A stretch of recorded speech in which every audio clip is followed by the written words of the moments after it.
Hi everyone, it's Dr. Leah from First Place Chiropractic. It's such beautiful weather for gardening right now, and unfortunately we've had too many patients in our office talk about how they've been hurting themselves overexerting doing gardening. So I want to show you some helpful tips how to protect your body when you are gardening. So first, what you want to do is go to your garden, bring your tools with you. I just have a shovel here, but there's some things that you need to avoid.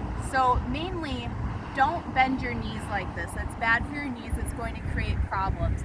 Also, your low back will start to round, which puts pressure on the nerves in there. So avoid that too for avoiding low back pain.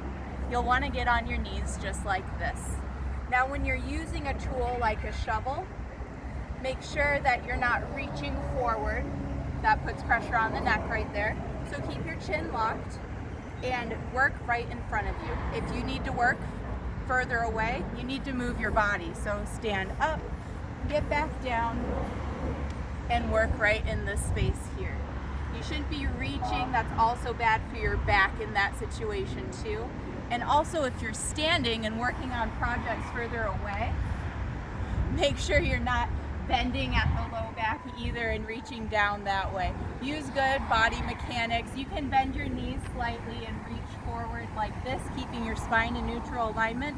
But it's best to just move your body to the work, keeping everything right in front of you so it's easy to access. This is Dr. Leah at First Place Chiropractic. I hope these tips on gardening were helpful. If so, share this video with a friend. Thank you.